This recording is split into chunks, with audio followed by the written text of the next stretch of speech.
মুসলমানদেরকে D voter করবে কার বাপের ক্ষমতা? আমার বাপ দাদু 14 গোষ্ঠী এখানে জন্ম হয়েছে, তুমি 3 দিনের বৈরাগী এসে বলবে তুমি ডি ভোটার, আর ওটা আমি মেনেও নিব? মানে মুসলমানদের রক্ত রক্ত নাই, পুজ হয়ে গেছে নাকি? বললেই হয়ে গেল, পুজ হয়ে গেছে রক্ত। দাঁড়ান, এশায়ারকে নিয়ে কি চমৎকার বক্তব্য রাখলেন আইনজীবী মোফাক্কেরুল ইসলাম। তো চলুন আমরা ভিডিওটি দেখে আসি।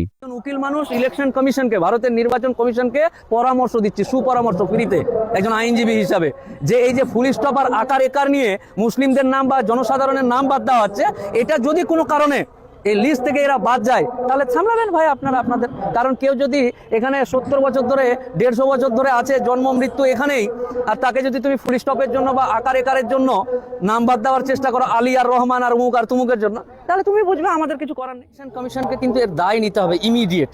কারণ গোটা রাজ্যে এসআইআর নাম করে, এসআইআর সিস্টেমেটিক পদ্ধতিতে চলবে, সবই ঠিক আছে, কিন্তু এসআইআর দ্রুত করার ক্ষেত্রে এআই দিয়ে, আধুনিকতার যুগে মানে এআই দিয়ে যদি কেউ এসআইআর করানোর চেষ্টা করে, স্টাফ না নিয়ে বা মানুষ না নিয়ে, আগে মানুষ বাড়ি বাড়ি গিয়ে সমস্ত ডিটেলস দিত, এখন সিরাজুলের নাম সি দিয়ে, এআই করছে সি দিয়ে, বলে সিরাজুলের নাম সবই জায়গায় এস দিয়ে আছে, এরকম করে বিভিন্ন রকম বিভ্রান্ত। এটা নতুন করে বলার ব্যাপার না। রাজ্যের মানুষ এই বিষয়টাতে, হিন্দু মুসলমান সবাই, রাজ্যের সাধারণ জনসাধারণ এসআইআর নিয়ে ক্ষুব্ধ এবং বিক্ষুব্ধ, যেটাই বলুন না কেন, কারণ এবং খুবই অশান্তিতে আছে। কারণ মানুষ আজকের দিনে 200 টাকা ইনকাম করবে কি করে সেটা নিয়ে ব্যস্ত, তার মধ্যে আবার 14 বার একবার খসড়া লিস্ট, একবার হসড়া লিস্ট, একবার ভসড়া লিস্ট, এই যে বিভিন্ন রকম লিস্ট বের করছে, এই লিস্টগুলোতে কোনো সময় নাম থাকছে, কোনো সময় নাই, তারপর নোটিশ করো, এই করো, এই করো, বিভিন্ন রকম ক্যারিকাচারগুলো করছে।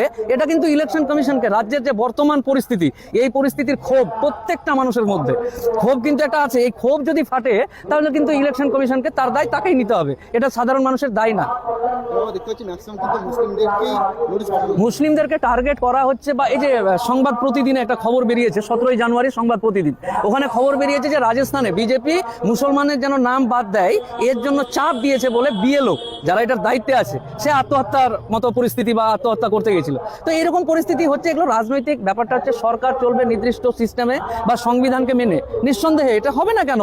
এসআর ভালো জিনিস করুক না, নাম ঠিকানা বাপের নাম 14 গোষ্ঠী এগুলো দেখুক, কিন্তু এটা দেখতে গিয়ে ইন্টেনশনালি যদি কোনো রকম মুসলিমদের হয়রানি করার চেষ্টা করে বা কোনো হিন্দুদেরও হয়রানি করার চেষ্টা করে, অনেকে এরকম আছে। শুধু মুসলিম দেখুন, এক হাতে তালি বাজবে না, ঠিক তেমনই একাই কোনো গোষ্ঠীকে চাপ দিতে গিয়ে তখন নিজের মধ্যে অটোমেটিকলি যে আমার হিন্দু ভাইদেরও নাম চলে আসছে। তো এরকম করতে গিয়ে প্রত্যেকটা ইয়েতে, ব্লকে বা বিডিও অফিসে বিভিন্ন রকম হয়রানি। আজকে এমন কোনো ব্লক, এমন কোনো জায়গা নেই যেখানে মানুষ ক্ষোভে নেই।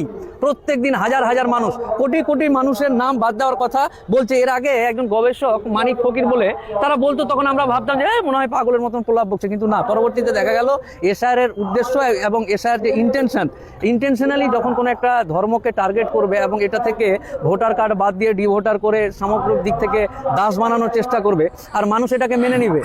আজকালকার যুগে চাঁদে যাওয়া মানুষ, আর তুমি এসআইআর এর নাম করে আমি এখানে জন্মগ্রহণ করেছি, আমার বাপ জন্মগ্রহণ করেছে, আমার দাদু এখানকার, আর তুমি এসে বলবে এআই দিয়ে যে না তুমি এখানকার না, তোমাকে ডি ভোটার করা হলো। এত সহজেই মানুষ জানে কত ধানে কত চাল হয়, এটা পরবর্তীতে বুঝতে পারবে ইলেকশন কমিশন।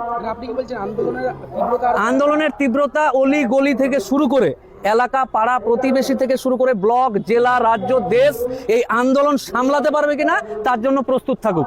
কেন? আমার বাপ এখানকার, আর কিভাবে প্রমাণ দিতে হবে? 62 সালের দলিল দেখাচ্ছে না, এখানে তো আকার ফুল স্টপ একার বাদ আছে, উমুক আছে তুমুক আছে, এরকম কোনো ব্যাপার নাই।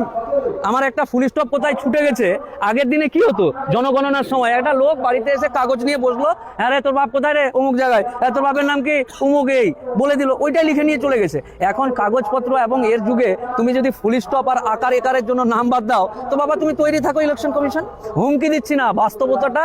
একজন উকিল মানুষ ইলেকশন কমিশনকে, ভারতের নির্বাচন কমিশনকে পরামর্শ দিচ্ছি, সুপরামর্শ ফ্রিতে একজন আইনজীবী হিসাবে, যে এই যে ফুল স্টপ আর আকার একার নিয়ে মুসলিমদের নাম বা জনসাধারণের নাম বাদ দেওয়া হচ্ছে, এটা যদি কোনো কারণে এই লিস্ট থেকে এরা বাদ যায় তাহলে সামলাবেন ভাই আপনারা আপনাদের। কারণ কেউ যদি এখানে 70 বছর ধরে 150 বছর ধরে আছে, জন্ম মৃত্যু এখানেই, আর তাকে যদি তুমি ফুল স্টপের জন্য বা আকার একারের জন্য নাম বাদ দেওয়ার চেষ্টা করো, আলী আর রহমান আর উমুক আর তুমুকের জন্য, তাহলে তুমি বুঝবে আমাদের কিছু করার নেই।